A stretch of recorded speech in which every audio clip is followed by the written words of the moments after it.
United States. And because I work so large, the cleanup, the long drying time of Akua inks is what makes it possible for me to work this side and in multiple panels, sometimes 3 or 4 panels together. Don't have to clean up at the end of the day.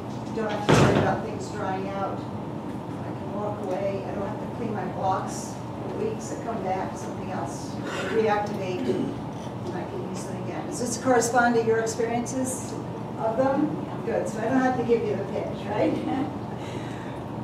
Speedball Download is the company. Susan is an advisor. They sent these sample inks over here.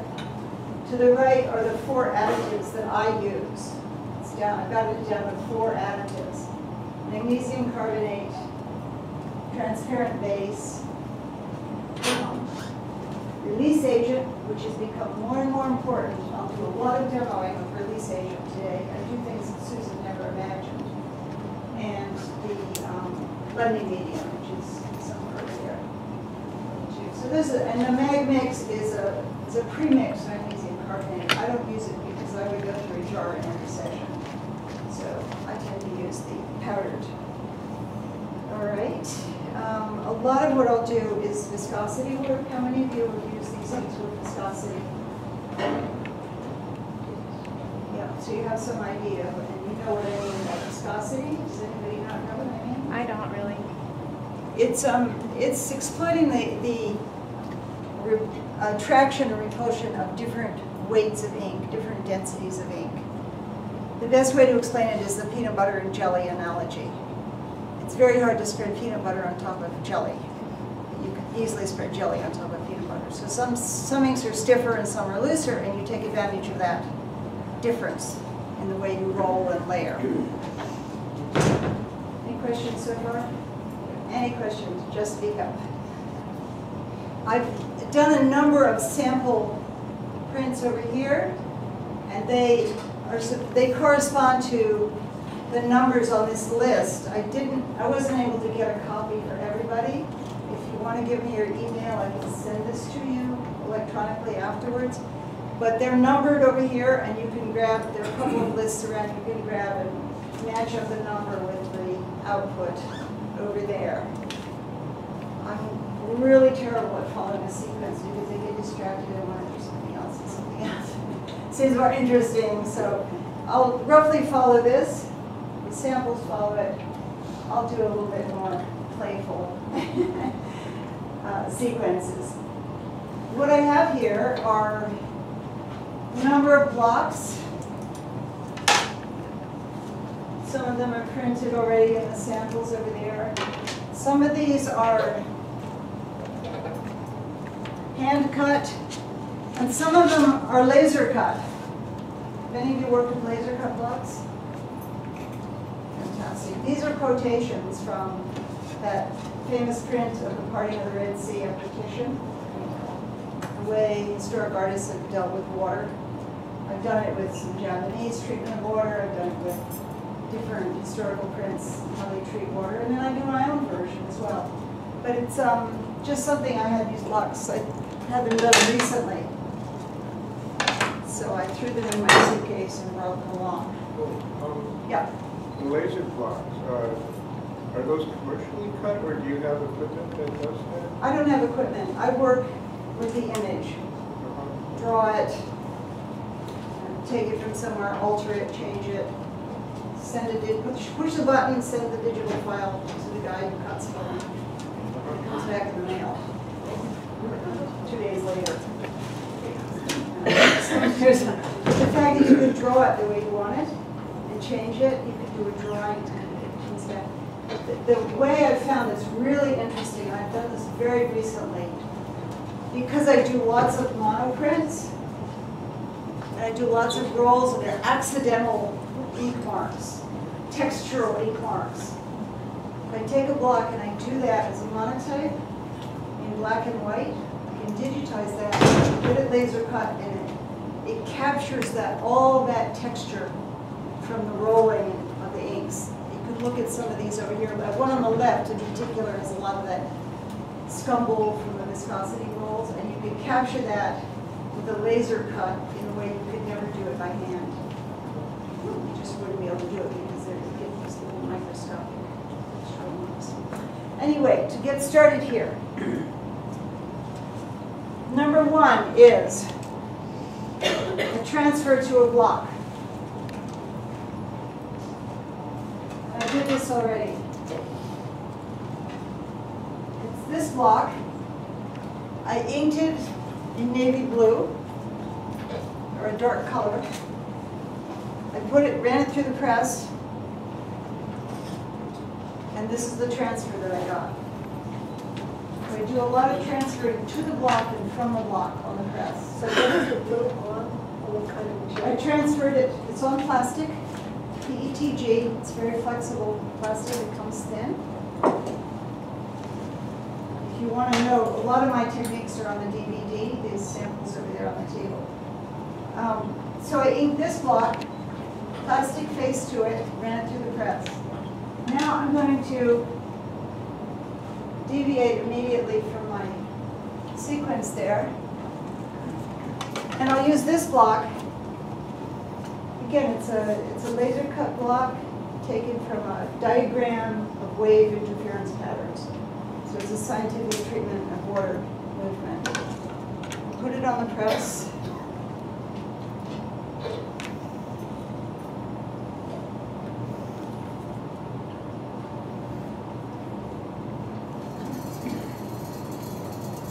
Get really sensitive about pressure on the press working this way. You can't get too tight or it'll slip. You have to.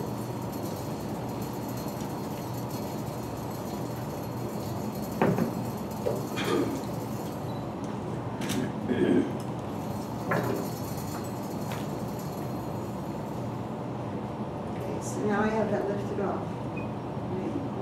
There's a sample over there. And I actually have ink transferred to this block, which I can print. I think I'm going to lift this a little bit more. So I'll clean it off.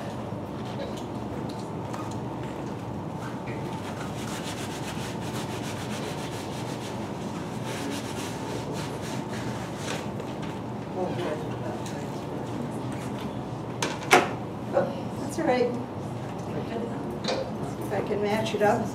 I could match it up to lift off this image more, or I could position it in a different place and get a different kind of interference. A lot of what I do has to do with interfering with the perfect transfer. I know it's a Japanese tradition to achieve the perfect transfer, but I like messing up the transfers.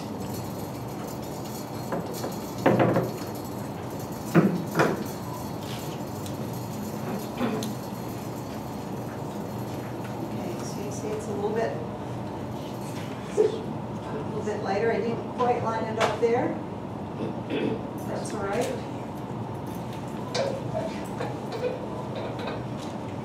One reason I like transferring to plastic is that at any point you can treat it as a monotype.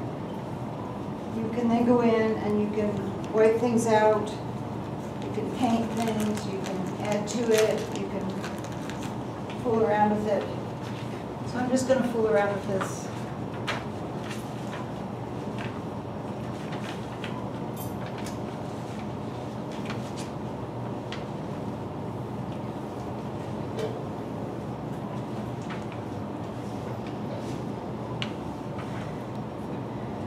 Wiping it out, treating it as a monotype. I could print this now. I could do something else to it. I think what I'll do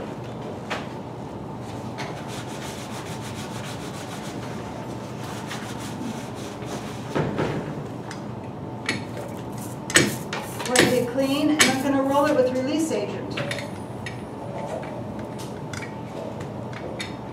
Have any of you worked with the release agent? Yes.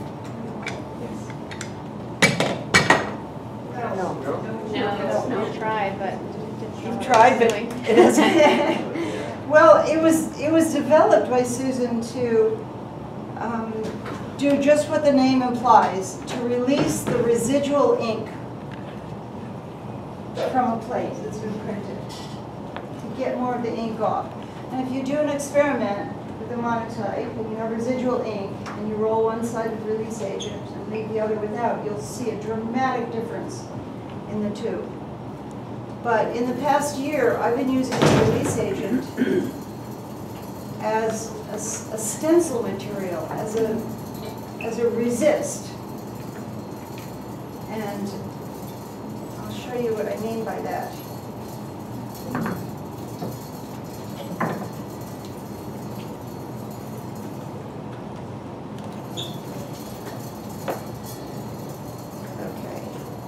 So now I have the, it looks the same, but there's a layer of resist on here, right?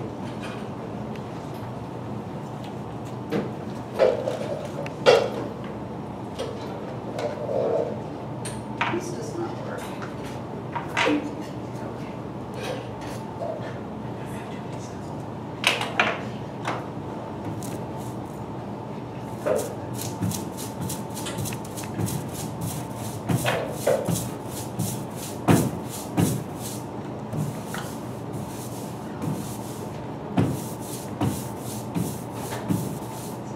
Printmakers, you know that you're in control of the inks and you have to change them, make them do what you want them to do.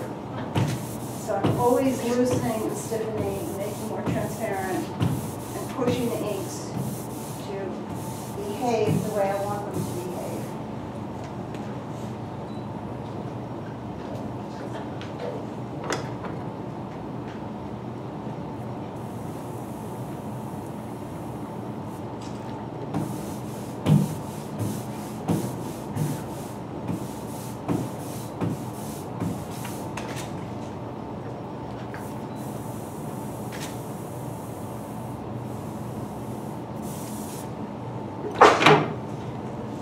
This is the little roller stand that collapses. I made for going to Kyoto. These pegs come out and it just flattens up.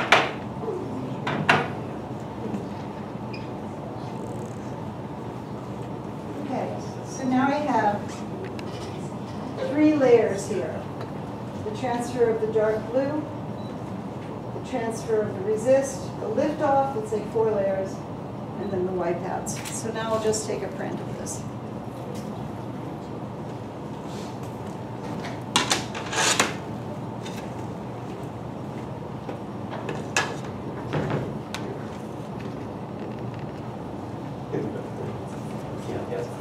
Any questions so far?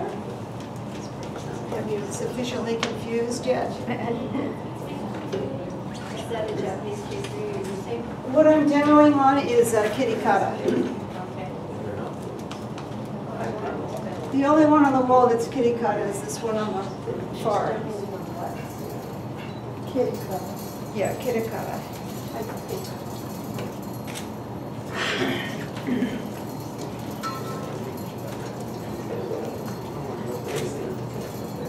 So the ones on the wall are paper, not fabric.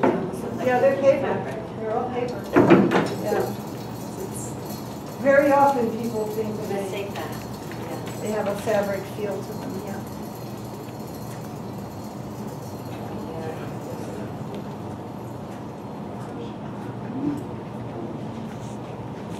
Okay, so What paper do you use for those so the other paper is Seichosen, which is the comes that size. So what kind is it? I think I'm right there. So that one on the far right is different. I'm not sure what that is. This is, oh God, April, help me. Oh, Seichosen. I use a lot of Seichosen. And then It's Japanese paper yeah. on a roll? No, it comes in sheets, 30 by 55. So it's a perfect size for me. Okay, so here's an example of a woodcut, but used in a way that's not a straight woodcut, not cotton print. Can you hold it around the side? Yes, of course. All right? So my approach is to cut the blocks, and then rather than reducing them by hand and removing the wood, I just interfere a different way. I still have the wood, but I put an interference layer in there as if I had carved it away, but without carving it away, because then I still have the wood and I can print it a different way. Any questions on that so far? Can you hold that up, please? I'm putting it against this because it's thin paper and looks very different if it's not against it. I'm sorry, I didn't get it. What resist do you use? In this case, I'm using release agent. Release agent. But anything that's looser, it's a jelly, can act as a resist. I just find this very useful. So now I'll do this. Maybe I'll do it on here. Do it on here. I'm deviating completely from my list. I'm sorry. So I have a plate. It has a residual ink on it, right? So I'm going to roll it with release agent.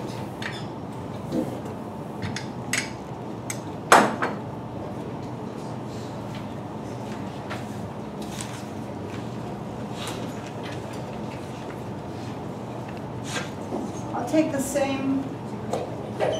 No, I'll take a different one.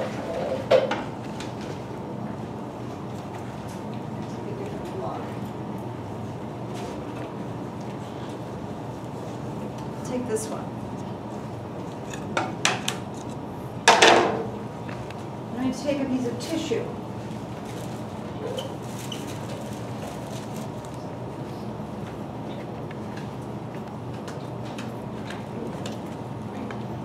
So instead of just lifting with the block itself, I'm lifting with something that's more absorbent, lifting with a piece of tissue.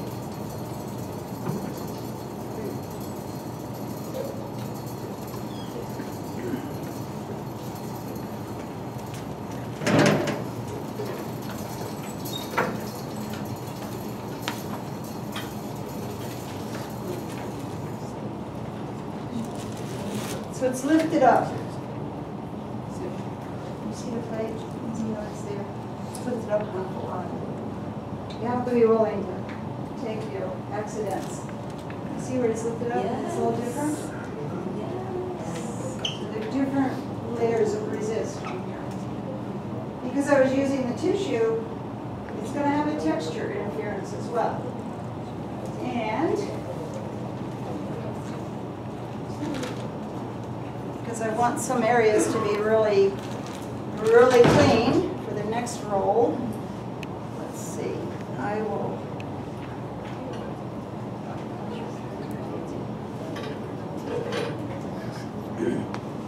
So I've worked out a few areas with a Q-tip.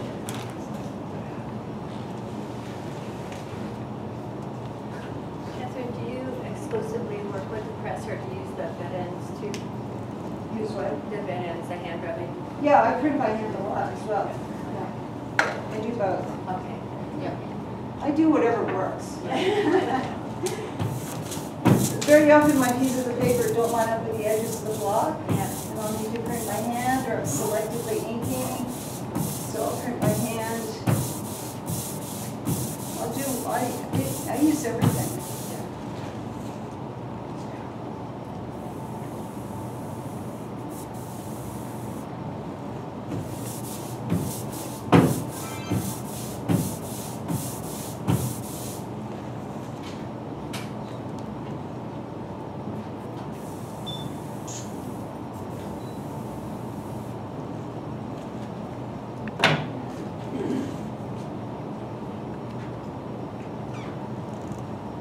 So it's adhering most strongly where I wiped away the plate. It's resisting to different degrees where the different thicknesses of resist are approved. I'm not sure this is going to be a great example. We'll run it through and see what happens.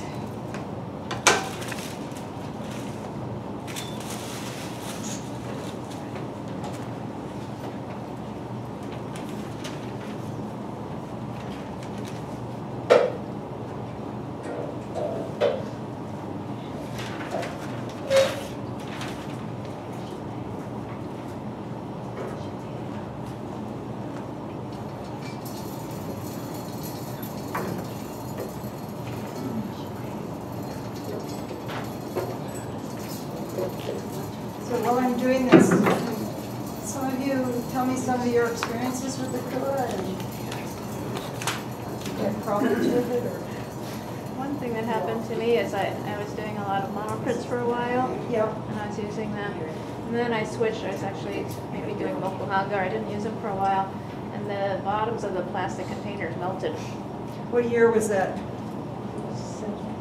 Maybe they're 5 years old. I don't know. Yeah. Something. They changed the plastic in the jars, so it doesn't do that anymore. When it went to speedball, they changed it. Dissolved, so it was leaking out of the bottom. Yeah, that happens. But they've changed, I think they've solved that problem. Yeah. So this is what I have from that run. Probably I could have altered the lift off through the resist. I'll just do another quick.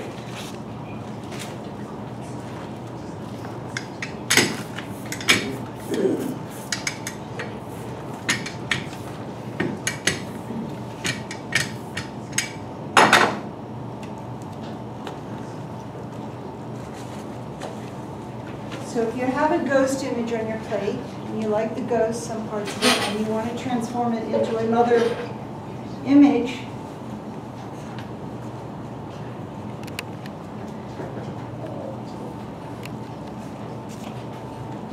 you wipe it off. I'm sorry. Let's see. What did I have here? Sorry, I need those.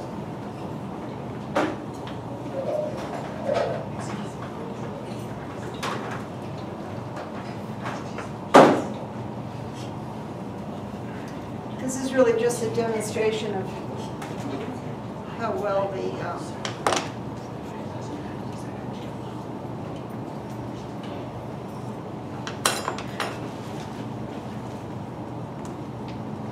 all right, so I've just done a bunch of squiggles through the layer of release agent.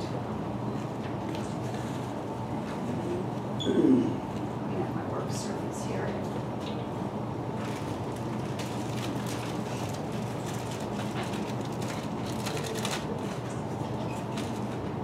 Catherine, is it disorienting, not knowing where you're heading, or is that a feeling you got used to, or?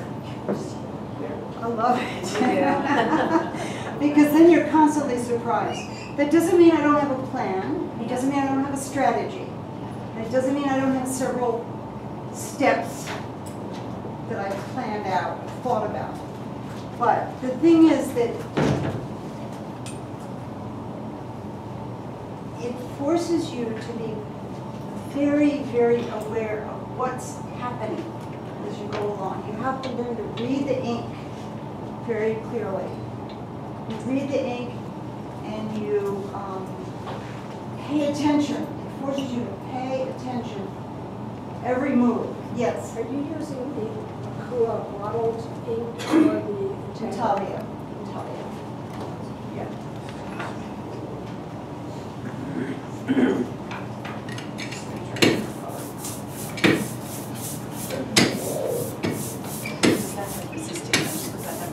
No, this is an ink I just mixed up and I added a little transparency and I have a little mag to stiffen it.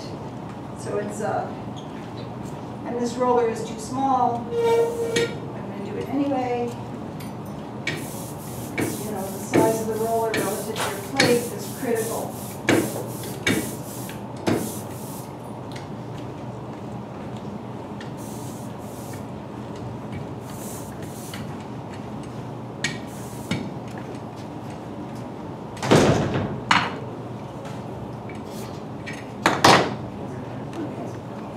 So here, everything that's wiped away where the yellow went is wiped through the resist.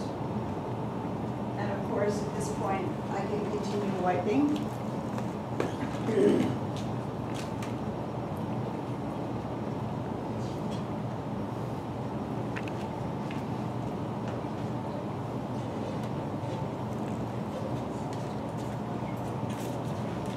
And I might as well put it on top of the last one.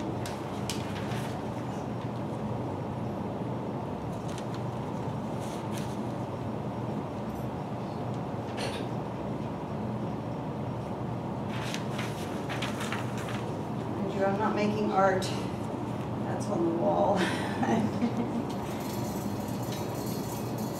It doesn't look like you need a registration either. You're just placing it directly on the. In this case, I'm working on a lead. Yeah. I can do registration. I did that for a long time. I can do it. But a lot of energy can go into registration. And I think you have to make a choice whether it matters or not. Sometimes it matters, sometimes it doesn't. So to get obsessed with registration for the sake of registration isn't what I do anymore.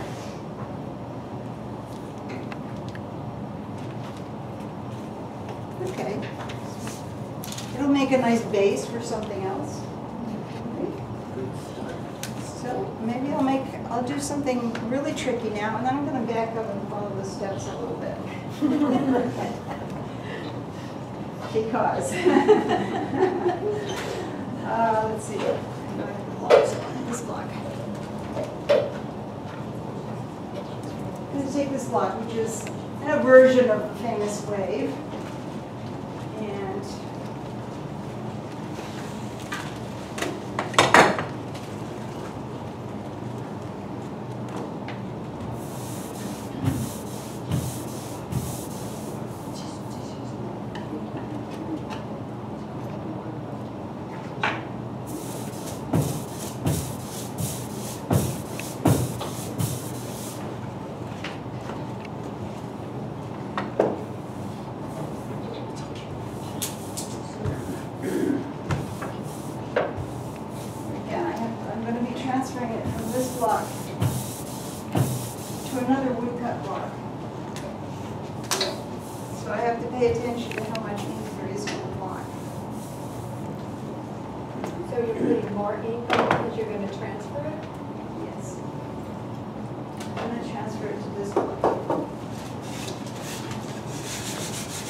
This is something you want to be really careful about doing, because if you use too much pressure,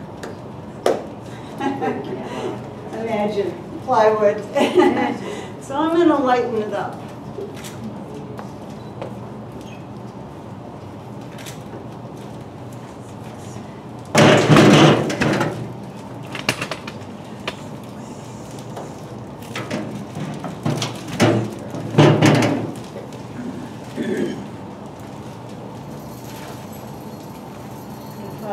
Set right. Have to be careful the blocks don't slip.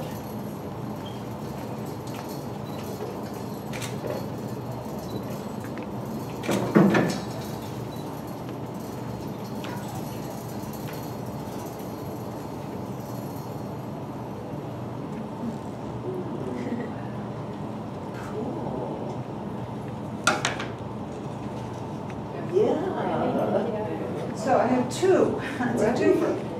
I can print it each one the way they are.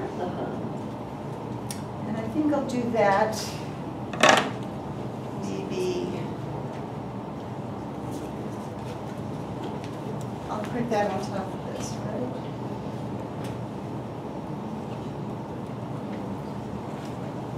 Or I can roll over, surface roll them.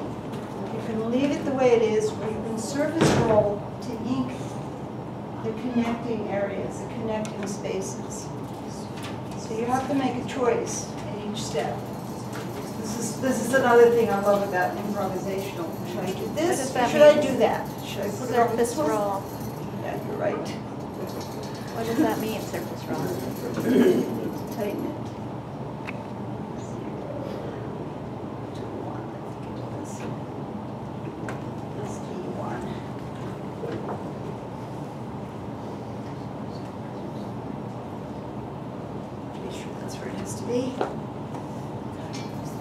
Can you describe what a surface roll is?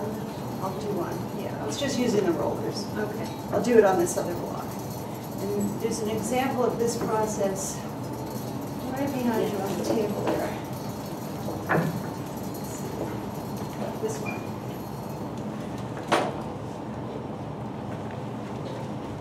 That's how I did this. Using one block to interfere with the cutting of another block. So you get the intersection of the two blocks. And it's a way of breaking up the image, making it more abstract.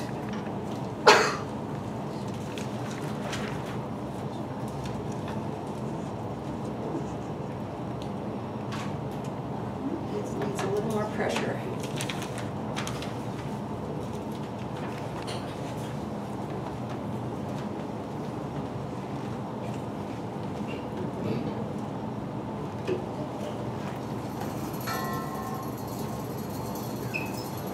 By all means, walk around and take a look. See what it feels like.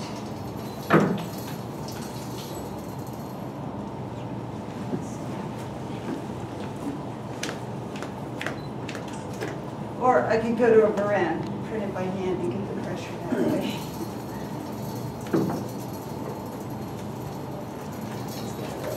Or, very often if I've printed it once and it's not transferring really the way I want it to, I'll roll it with release agent and print it again. There we go, that's a bit better.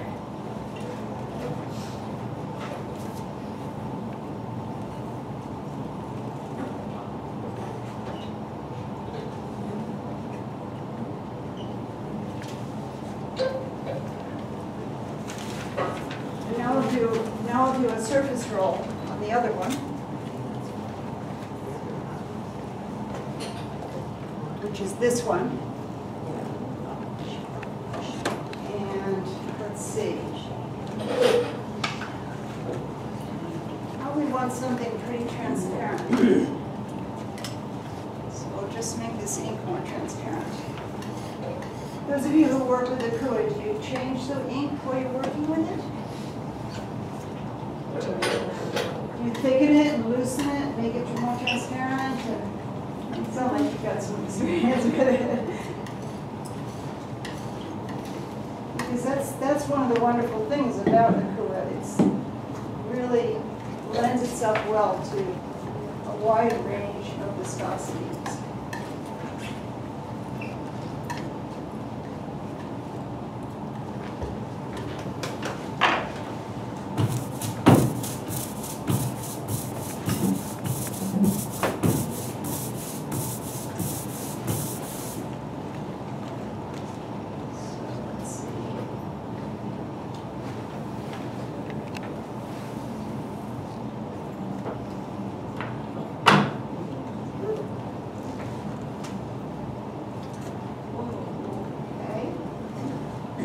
The two blocks interfering with each other here. So how did that roll over your previously transferred image without smearing or destroying? It's on the roller. It's on the roller. Yeah, it's roller work. You don't roll back and forth and back and forth. You plan it. So you have right size roller, you do one roll. Now, if I had planned the viscosities, I could have these two very separate in color, and I'll do that next. So you have one color laid down next to the other color, and they stay separate. Here, the yellow-green is sticking to the blue, so it's not rejecting. But I can do it so that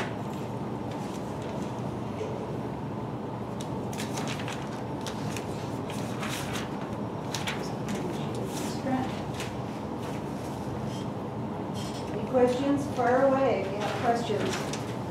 This is not particularly easy to get the first time. Or is this repeat for anybody? No.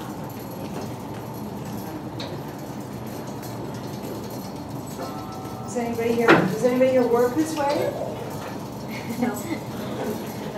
You're all more traditional than I am.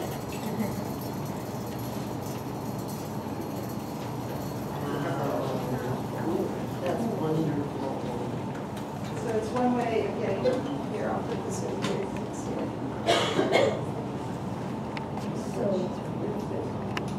intersection between two cut blocks.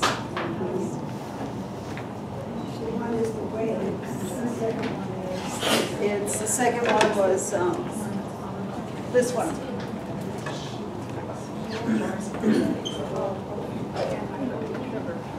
Now, think about it. How else would you get this intersection with a wood cut? I don't know how else you would do it. Yeah. Yeah. So it's a way you can get a lot of different results without having to cut and recut the blocks, or cut a sequence of blocks that match each other. You can play around. You think, well, maybe I'll cut this part of the block. We'll just block it out. Stencil it. Do something to interfere. And then if you like it, cut the block. If you want it doesn't else, don't cut the block. It does something else. Okay, so now we'll do a viscosity where I'll transfer a loose ink and I'll roll the stiff ink.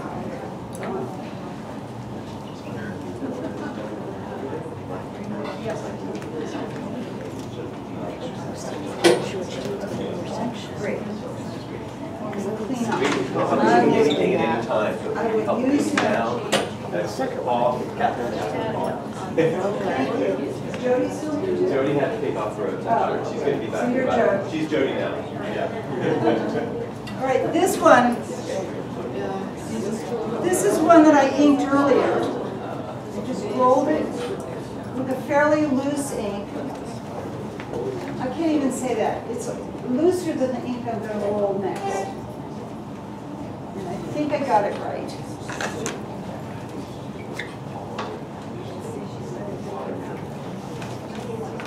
So I'm going to transfer from the block to the plate.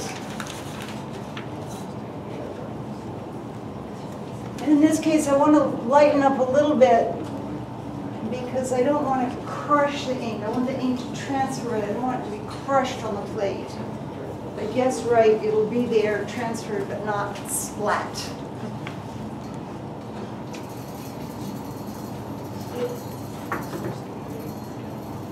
Ooh, it feels a little tight.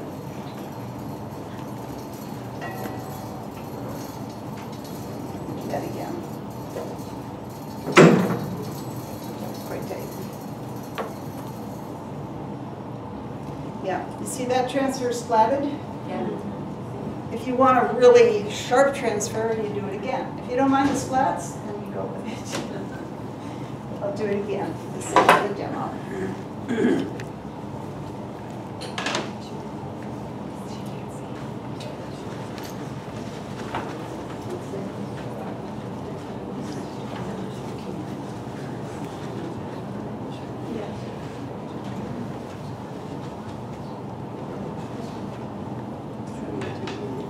Clean plate.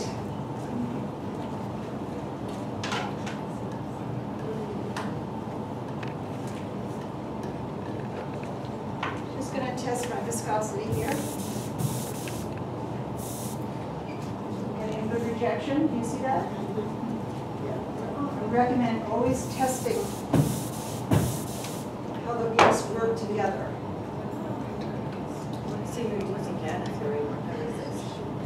So looser ink.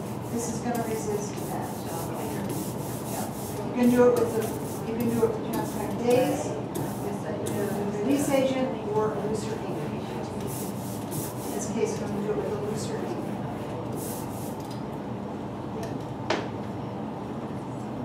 What did you add to the ink to make it looser? Usually, as it comes out of the jar, it's loose enough, but if I want to loosen it, I'll add transparent base, or a little bit of blending medium, or a looser ink.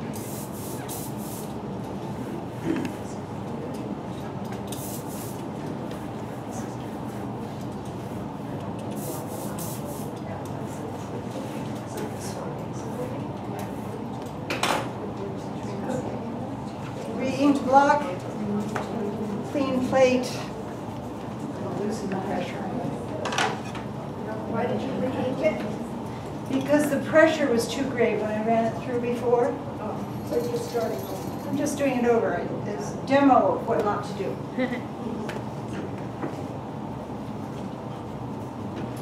Again, when you're doing this kind of transfer from a hard surface to a hard surface, you really have to pay attention to the pressure and the viscosity of the ink. Well, how's it going to function under pressure? How's the transfer going to be? So you change the viscosity by adding, by making it more watery, or? I didn't change the ink, I'm just loosening the pressure. Less pressure, so there's less splat. Yeah. Okay, that's a better transfer. And you can control the transfer. You can decide what kind of transfer you want. Stiffer ink here and much stiffer ink going over it. It's a relationship.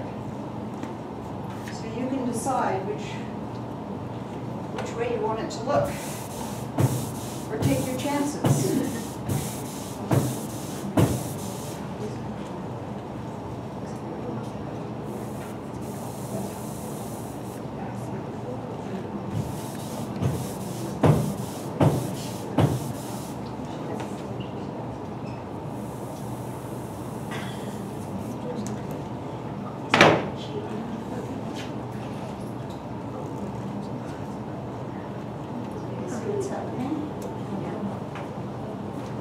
Orange is rejecting the stiffer ink that I'm rolling over it.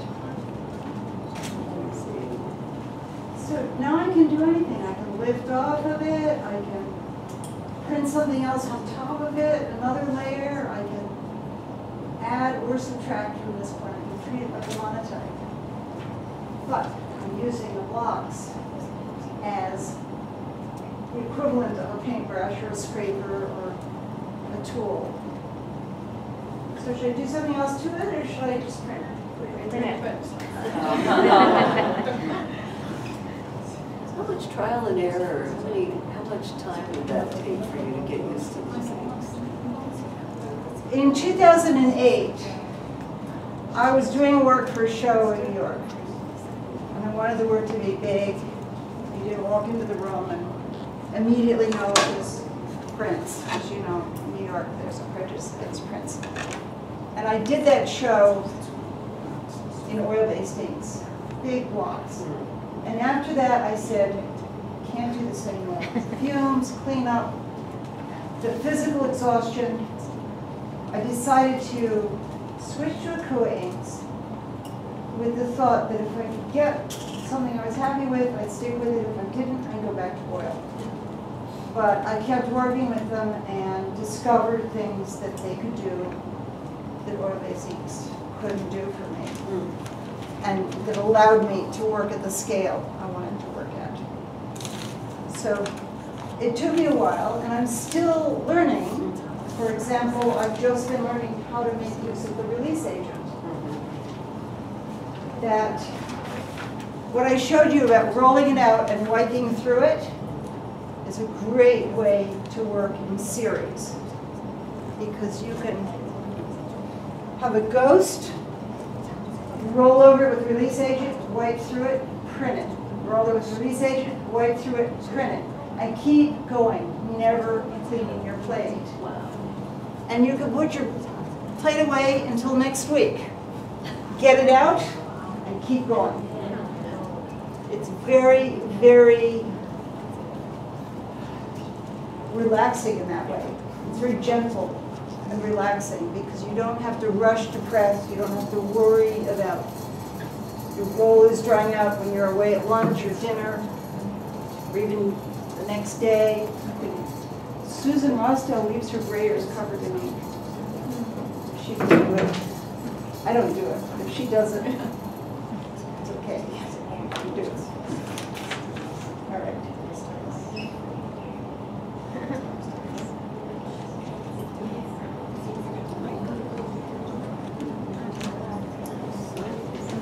So here's another version where the orange is resisted.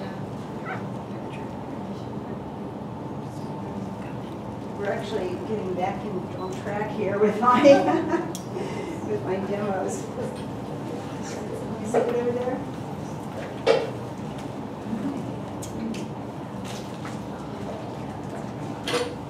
How long does it take for the ink to really dry on the paper? That's a question I get a lot. And my answer is, longer than you expect if you're still thinking water-based, because they're soy-based, and they dry by absorption, not evaporation. That means it depends on the kind of paper you're using and how much ink you put on it. I recommend drying them between absorbent layers. It doesn't help to put them under a fan, but it helps to put them between tissue or blotters or newsprint, because that pulls the oils out and they dry faster that way. All right. Any suggestions? Does the ink ever leave, like if you're creating an isolated image, just Yeah. on plain paper, Yeah. do you ever see like a shadow from the oil leaching into the paper? Or? Only if you use a whole lot of transparent base, otherwise no.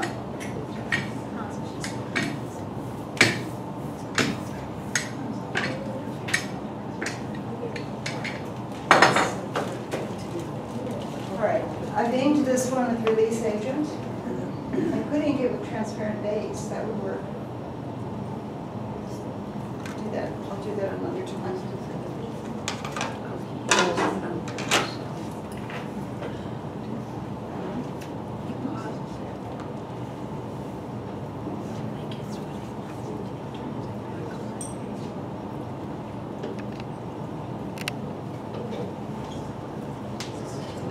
Any other questions so far? Are you selling your Is the DVD black, here? does it have magnesium carbonate? Is that why it's thicker than the Yes, orange? I did stiffen up the dark ink. Yep. Catherine, are you selling your DVDs here? I only have 4 DVDs left, but you could still get them through Spiegel. Spiegel sells them. But I don't really have any more I can sell. Okay, so you can't, it's a little hard to see. But I've transferred that release agent on here.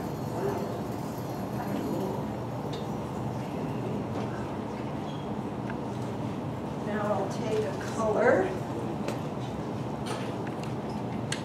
Let's see, I'll just use this one, yes. There's a little blue on there.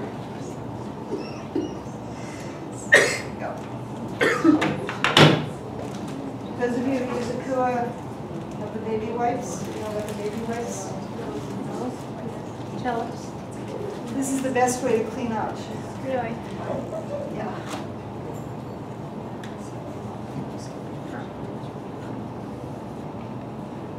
Just want to get that blue off there, that blue ink.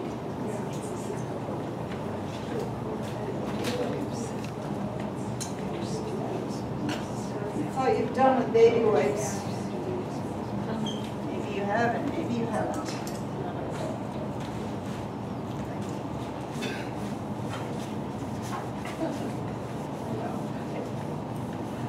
Now, in the next roll, I need to think about the transparency. Do I want it to be transparent enough to let this ghost image show through, or do I want to blot out that ghost image? I think it would be good to have it show through. Do you think? So, I'll take this ink, and I will add transparent base. There it is, right there. I'll add transparent base. Quite a bit. Make it nice and transparent, because that's just a ghost of the pudding. It's very light.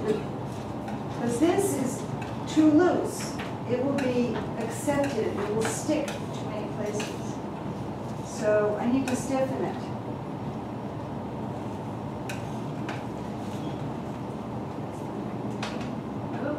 Quite a bit. What are you stiffening it with? Are you stiffening it with powdered magnesium carbonate? Powdered magnesium carbonate, yeah. I could use the Mag Mix. It's a product. But I prefer the powder.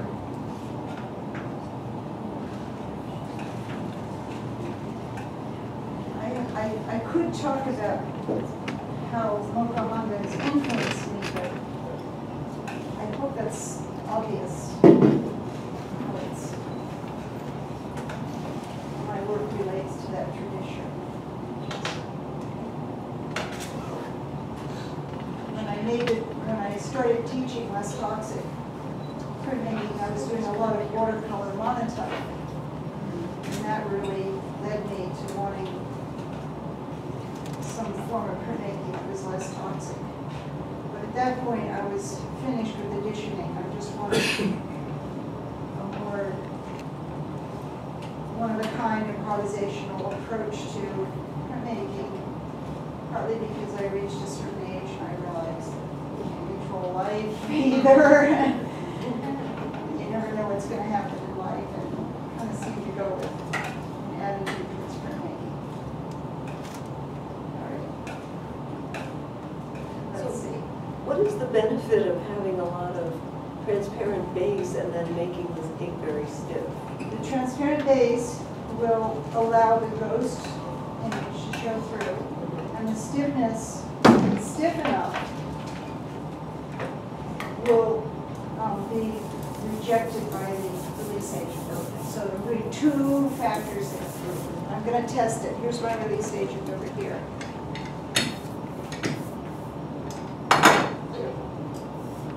Yeah, it's not sticking. I'm just testing it to make sure.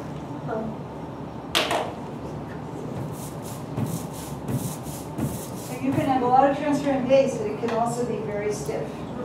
It's not incompatible.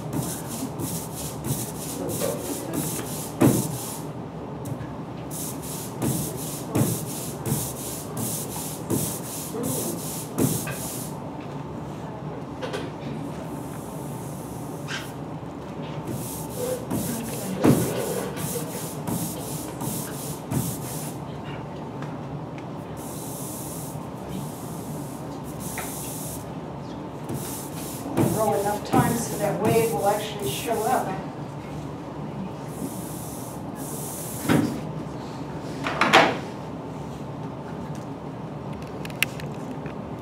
It's a little hard to see, but it's there. It'll show up when I print it.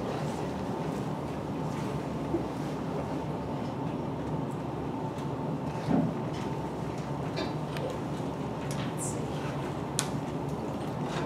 So what I try to emphasize is that you never clean up unless there's a real reason to clean up.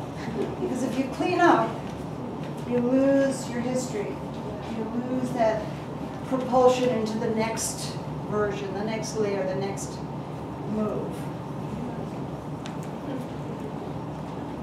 So it's always better to save your history and keep things moving along instead of, at least through the way I work, instead of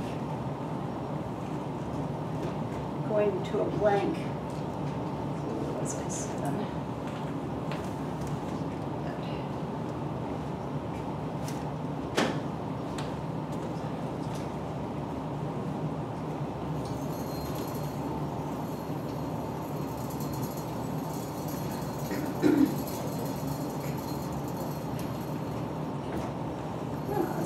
Tight.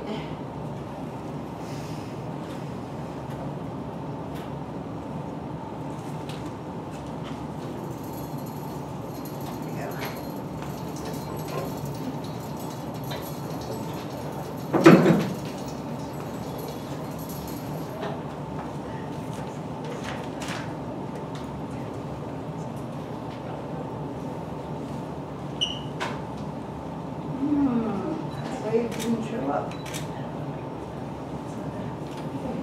So it's very light here. So either I didn't have enough, or it's very faint. Okay, so we can ink this again. It's a good start. We can ink this again and do something else on it. I always have half a dozen of these going or more. If something doesn't work in one way, I just use it as a base and one on top. Anybody have any questions so far? Where do you get your laser blocks code? Lots of places do it these days. Lots of places.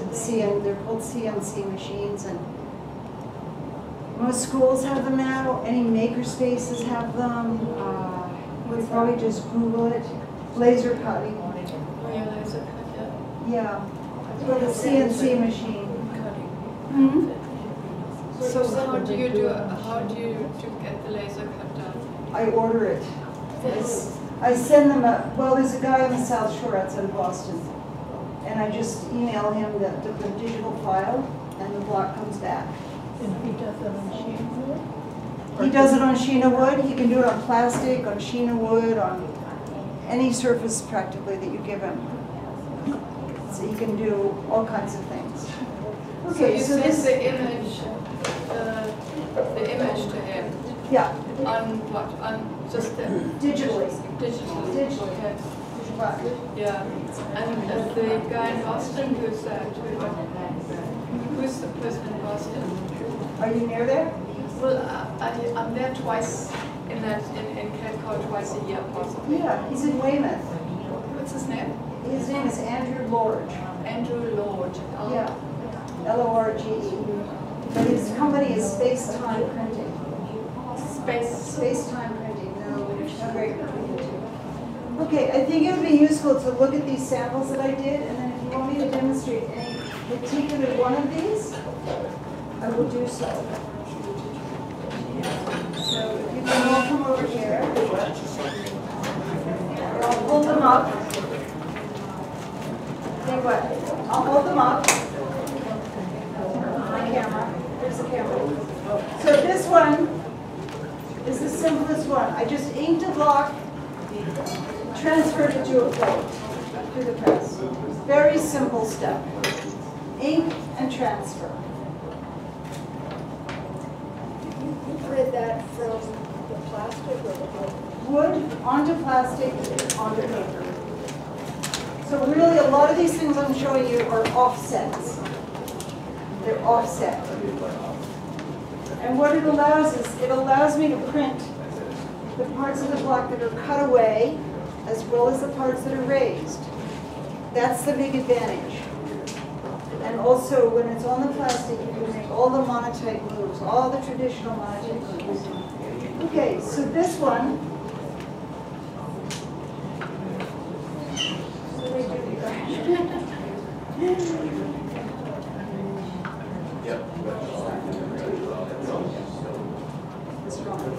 on this one, this is the reverse of that. I roll the whole block with the dark ink,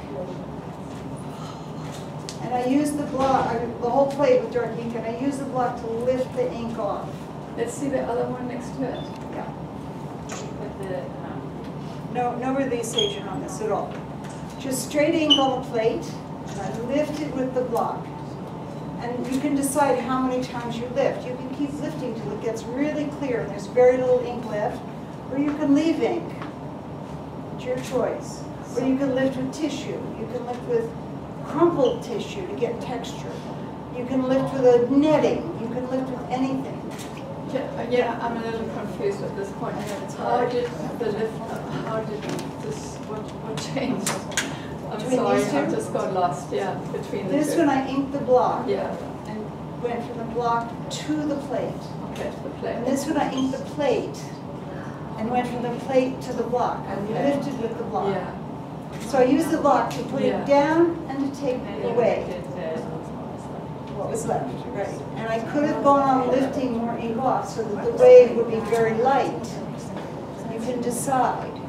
And not only that, but you can roll, I'll do this next. Roll the plate with a color, use one block and lift 3 or 4 times, and then take a second block and only lift once. And then you get multiple values, multiple layers of lift off. You follow me on that? When you say you lift multiple times, you're taking apart of the Clean the block in between, lift off more, clean the block in between.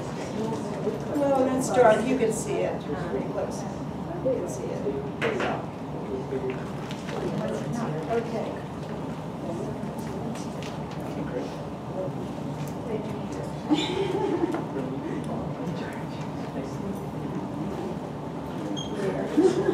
Oh, I know what I did. On this one, here, I have to zoom in, and this place is really nice. So here I ink the plate with dark ink, and I use the block to lift off. Here, I roll the plate with release agent, and use the block to lift off the release agent to expose the plate, take off resist, and then I rolled it with stiff ink. So I'm making a stencil, you're confused. So do you do a color first and then put the release agent on top? I do release agent on the whole plate. Okay, just release agent, no other. Lift off with the block. Okay. So I'm not lifting off ink, I'm lifting off resist Okay. to expose the plate underneath. And then I roll with stiffer ink. And the resist keeps the ink from going over that part. and then Here, it goes in the image part. Okay. So the release agent, what is that again? That, the release agent is a product. It's that was no, that It's is a jar, a you resist. get it in a jar. Yeah. It acts as a resist. But it is But called, this one there is a resist, so it's another. okay, let me go over this again. A resist is anything that's jelly to peanut butter. Yeah. It can be loose ink, it can be transparent base, it can be release agent. Release agent is a product with the name on the jar, release agent. Okay, I put it in capital letters. Otherwise, a resist is in lowercase. A resist is anything that acts looser than the ink that's going on. Alright? So, this one,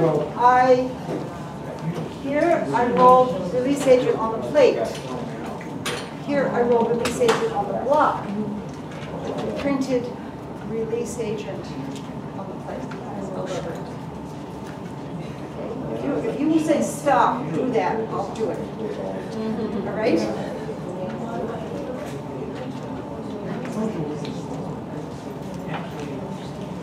On this one, I did the same thing, but then I lifted with another block. I ran it through again with another block, so I changed the background by using another block. I lifted it off the plastic through the block. Okay? This is getting a little bit clearer? You have to play with it. What can I do now? What should I do with it? I'll try this, I'll try that, I'll try this. And eventually you find a way that it works for your blocks, your way of working. Probably any of your local blocks.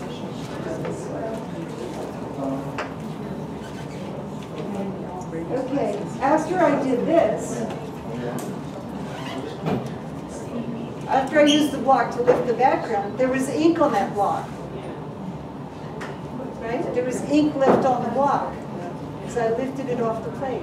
So I rolled a color over it, and that's what this is. Okay? I rolled the block. And that's why there are different directions. This is offset to plastic, and this I printed from the block. Heading on it. Okay?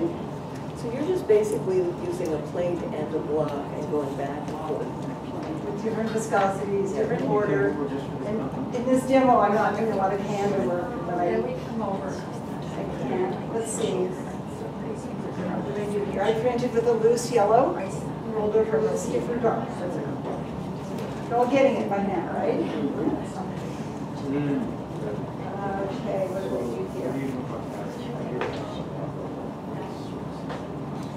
I did the same thing as this one.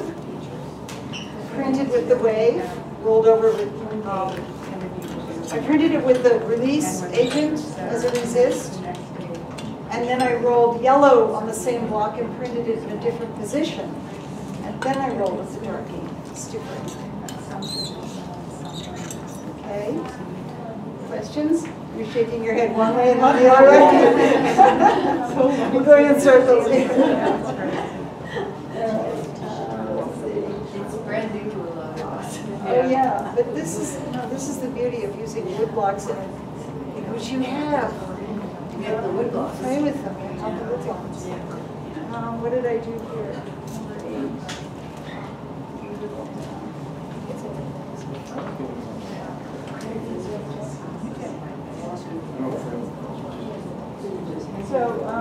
So this is with the ghost.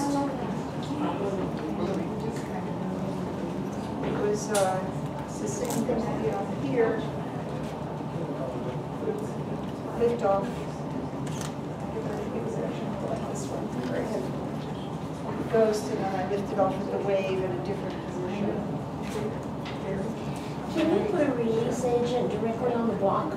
Yes. And do Yes, yes. printing and use it as Yes. relief? Then you don't have to carve another plate, you just want a little design. Yeah, Yeah. exactly. Exactly. Yeah. You can wipe it away, or you can put resist on it. Yeah. So if you have a block and you're inking it, two ways to keep the ink from transferring. Wipe it away, put resist on before you roll. You want me to do that? Okay. Right.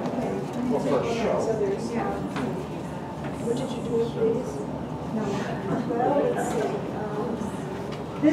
This is the ghost of that with some with the red ink to get on the plate. This is a multiple layers of resist rolled over, and then a block print on top. This is an example of using viscosity in different thicknesses of resist.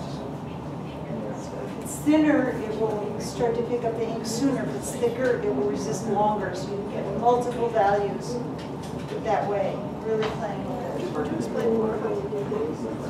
I don't remember. Sometimes I can't even remember. This is the cutaway part. The darks are the cutaway parts of these, of the block. The dark is what's cut away, the light color is what's raised. So I would ink the plate with the dark ink, use the block to lift off.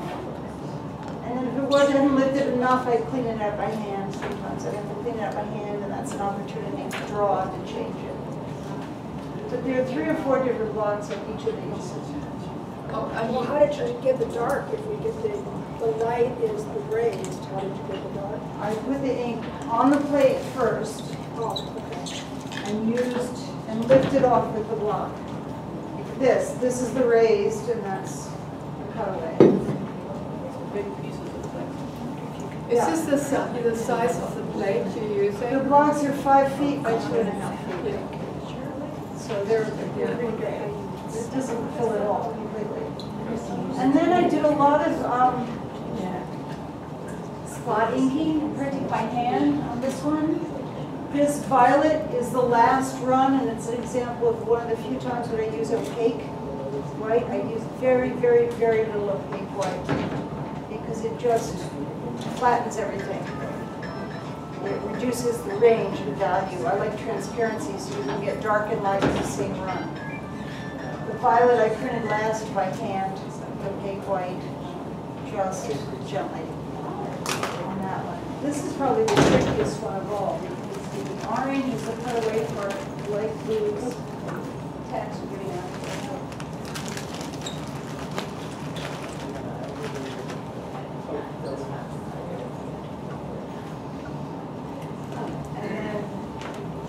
I did some monotitles to get those blues in there. There's a lot of viscosity work. And the one on the right is the newest one. And I have the dark on dark in the background. The lighter part is the raised area on that block, and the darker part is the cutaway part. Again, so I figured out how to reverse it. So you inked the plastic with the darkest. I probably did this. I probably did this. I probably inked the block that has this green on it with resist. Printed it on the plate, plastic plate. Rolled over with dark. So the dark went in everywhere where the light green is. And then I used another block to lift off. So the background had the 2 tones.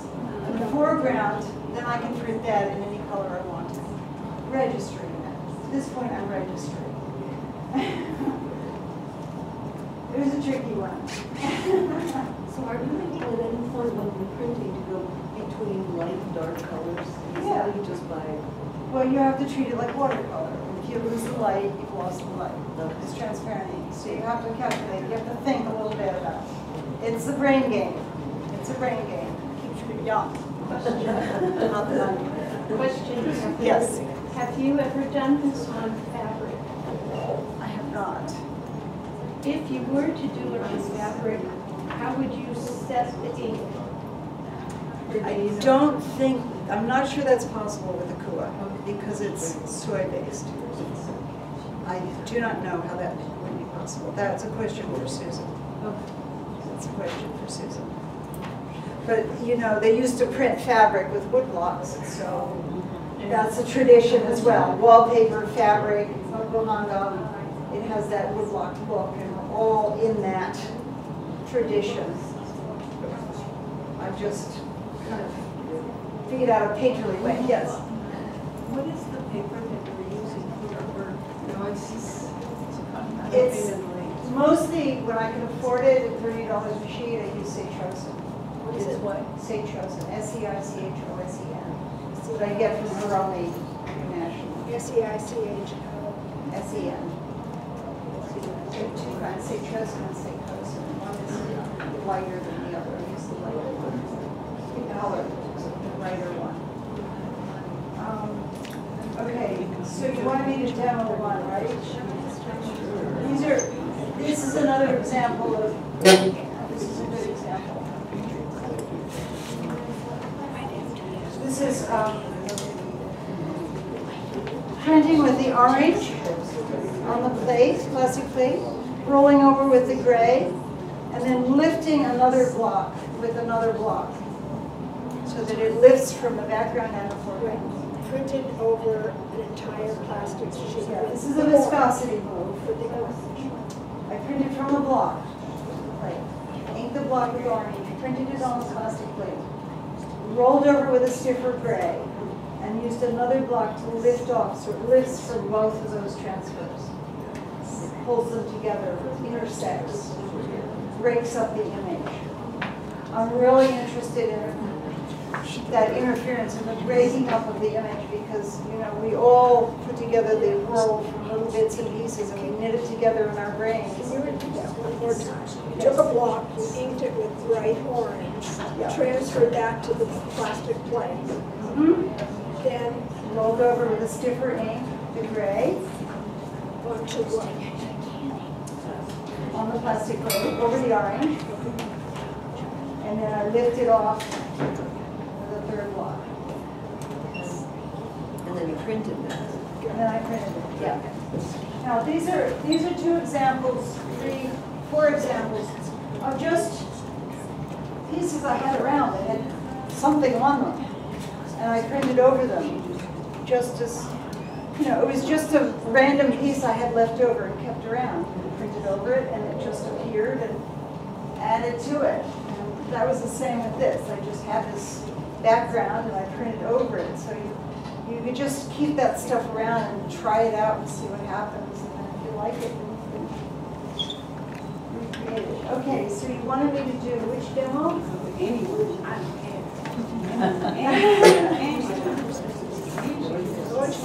No, go right ahead. This one. This one?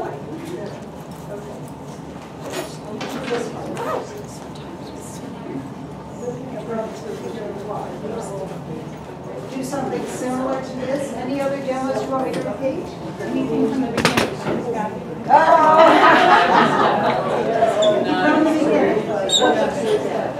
Okay, well actually this is an interesting one. This one is from a rock printing on the coast of Ireland. We took these Akua inks out and we rolled ink on a big flat slab of rock. Unrolled the kitakata, spritzed it on the back, printed it by hand, and had a fantastic print. It was really big, and 3 of us had done it, so we said, you can't share it, so who does it belong to? So we took sections and digitized that print from the rocks, had it laser cut, And this is from a laser cut block done from the print we made on the rocks in Ireland. How'd you clean the rock? We took a bucket of soap and water and we scrubbed the rocks down, and they all washed off, and nobody could tell. Yeah. Okay, I'll do a demo here.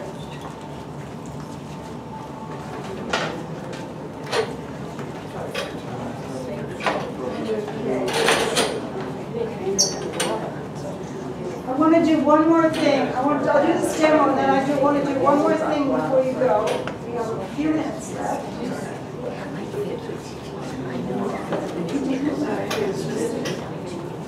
In fact, I'll do this first. I just didn't know when she You may or may would. not know, but one of the big advantages of the Akua inks is that you never, ever, ever have to throw away any ink. If you have ink like this, you clean it up, you put it in a jar, you get all your leftover inks, you put them in a jar. This is what's left on your palette. Soap and water, or baby wipes. Take a little soap and water. So you never have to put it in the water supply. In fact, where I teach in Santa Fe, they took the sink out of the studio. I teach a whole week, 8 or 10 students, and we have a bucket, 5-gallon bucket of water. That's all we use. The pigments settle, the water goes on the plants. And any ink that's left like this goes into a recycling jar or onto paper towels or rags that go into the landfill. And they figure the landfill is better than putting it in the water supply. So the inks are also done with that idea of what's sustainable. Where do they come from? How are they made? You're responsible for that. How do you use them? You have to use them safely. And how do you dispose of them? It's a whole stream. You can make your own. You can make your own with paper towels and soapy water. Soapy water works really well. And the other thing that works really well is this down here. Shoe brush. Shoe brush. And soapy water. It just cleans right up. So there's some in the water supply. You have the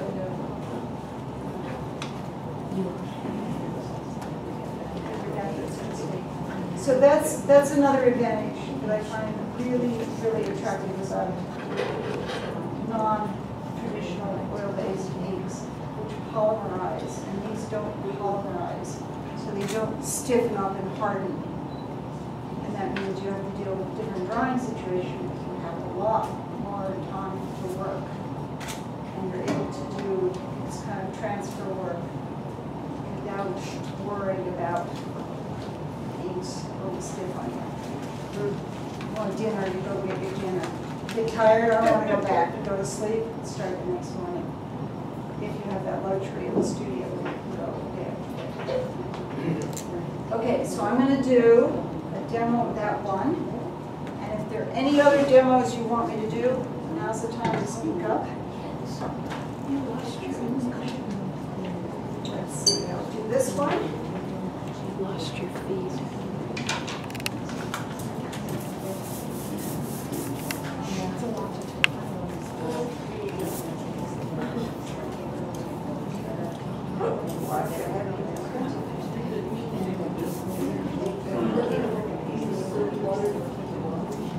Yep, soapy water.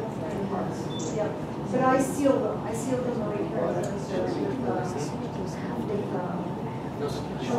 Yeah, because then I can change the color of the image. Traditional moku-hanga goes in wood. The way I work, it's better to seal them. Okay, we'll do 2 here because I have that block ready to go.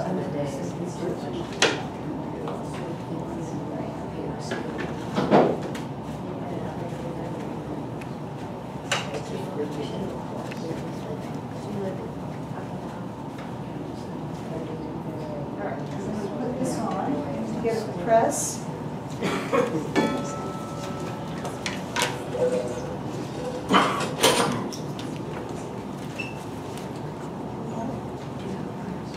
Let's see, a little bit lighter. Because there's quite a lot of ink on there. I don't want it to slip and slide. And you have to get used to this because it's very easy to have it slip and slide as you're going through. So you just go very gently. Very gently until it's on there.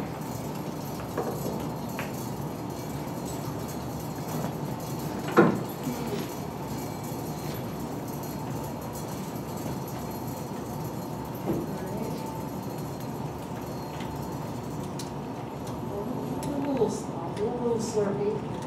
Good. Now let's see, what color should we put over it? I know this will resist.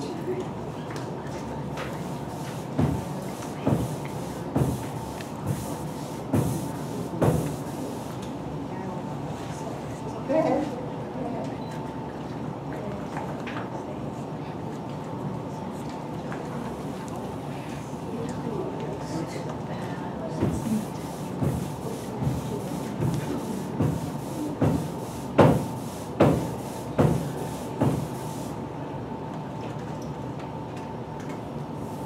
Really not a fine pressure, I'm just letting the roller. Does everybody see that? I'll do it one more time. This is always a judgment call. How many times you roll?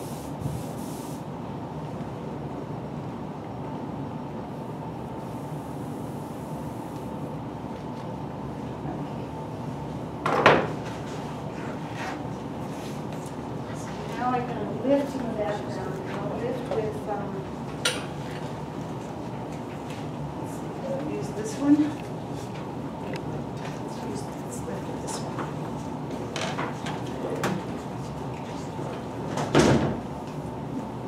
Water on that.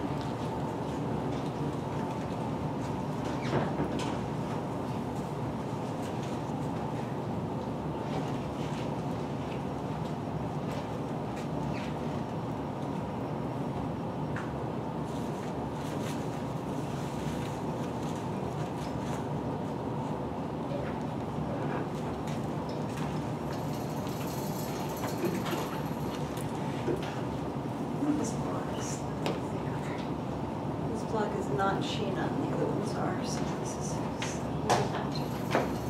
mostly at the scale I use Sheena. When I'm doing the large ones, I use Baltic birch.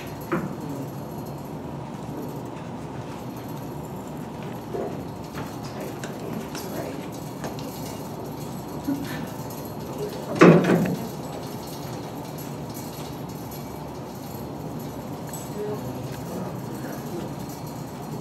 Okay. See that? It's bitter against it right now.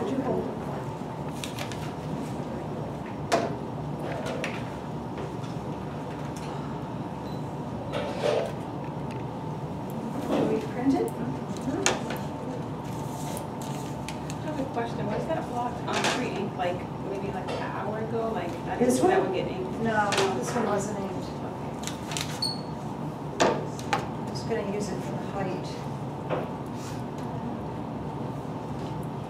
But would it transfer now and actually print? Yeah, I'm going to Because print it. it's not- Oh, underneath? Yes. It might very well. I'm missing an opportunity there. An opportunity for yet another. I could print this over something.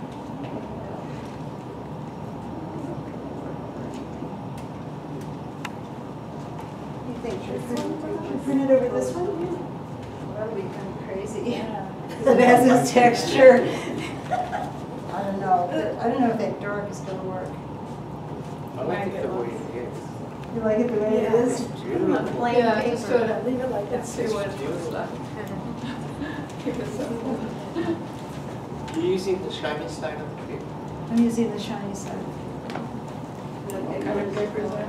This is just kitty cotton.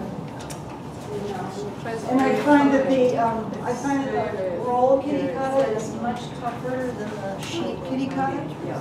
Because what I do after this is I remount them, I shinkolay them with a new plate mark on heavier printmaking paper.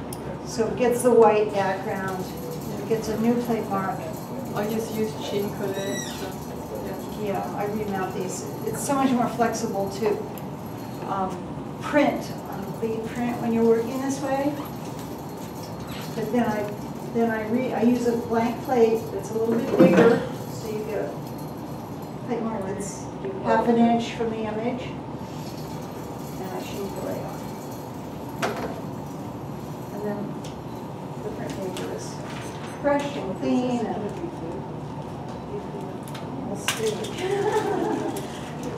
When you do the shinkolay, you have to put any kind of medium down to stick it, or just... Oh, you don't put ice glue? No, I actually use PVA because it's a tougher bond. Polyvinyl acetate. All right, I'm just going to use my broaden now to see if I can darken up some of this, right? And then maybe I'll roll some release agent on part of it and see what that does. I think I can get more. Yeah, you see how much more is coming? Oh, yeah.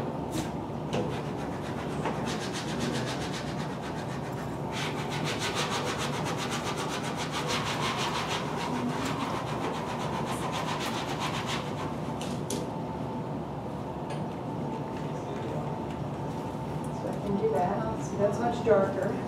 Yeah. And then the other thing I can do is, especially if I have a print that has dark areas and light areas, and I'm not happy with part of it, I just keep it under the press and roll it with release agent. Will it be like a mokashi then? Mm-hmm. A mokashi? It's kind of like when you're working with, look, that's where I roll with release agent. See that? That's what's on the wall.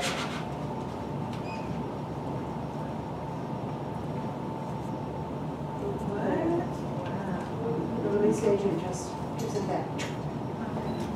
But you don't want to do it necessarily the first time through. You want to get ink onto the paper and then use the release agent to get that last little bit. And you can print it on a fresh piece of paper, or you can print it on your print to just kick up what's there already. I'm just going to do this again. So I was thinking it would make it lighter there and make it darker. No, it releases. Okay, watch what happens here. Yeah. You see what happened? Where it went with this agent? And here, where I didn't, it's not releasing quite as much.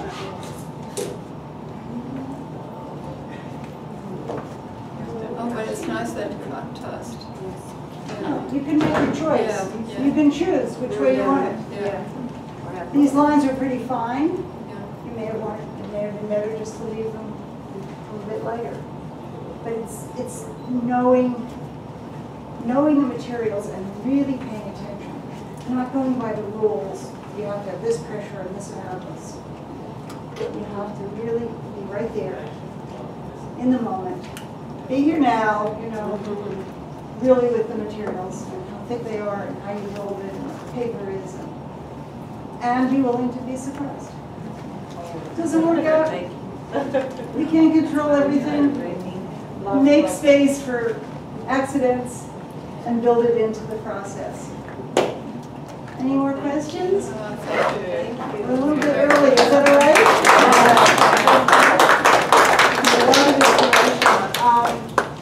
If you Google my name, you will find my contact information. If you have questions, don't hesitate to ask me. Ask me. If you want to do a workshop, I do them a few times a year. Where do you do the workshops? I do them in my studio in the Boston area, in Somerville. I do them in Santa Fe. I do them in Art New England up in Bennington, Vermont.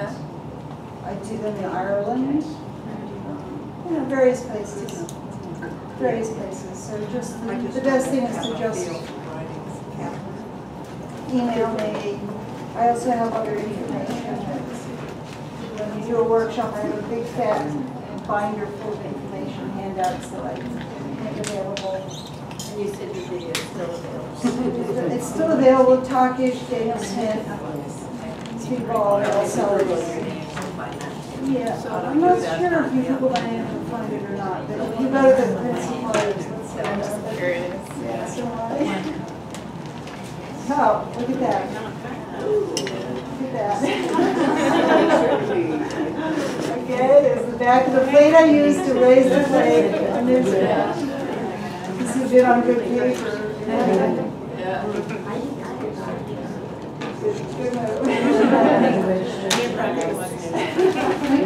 Yeah, the thing is, if you keep your mind open to possibilities, I think that's a critical thing. You know, in Moku-hanga, there's a lot of tradition, and there's a lot of right way and wrong way to do things, and that's great, but you also have to be open to other things if you're going to grow as a contemporary artist. And if you're Moku-hanga, at least do other things. So that's, thank you. Do you have any other questions? Can I just ask a difficult question? I've had a problem with the release movement being sticky. I'm using a speedball roller, and the roller goes sticky. And doesn't You have to powder your rollers. Yeah. Always powder your speedball rollers. Okay. After you clean them, Powder with what? with baby powder, talc, not talc, cornstarch. Because talc is unsafe, cornstarch. And why would you do that? It keeps them from going sticky. It keeps the brayers from going sticky. It absorbs moisture. It absorbs the extra oils, and you do that with oil-based inks, traditional linseed oil-based inks, and with these inks. Okay. It keeps them from going sticky because they're very cheap. The speedball brayers. What did you say? Powder them. Baby powder, what? Brayers, the speedball brayers. It keeps them from going sticky and soft.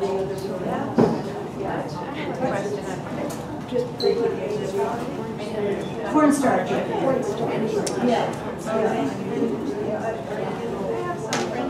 When I went to Milan, we had it from when I was around to Milan. Because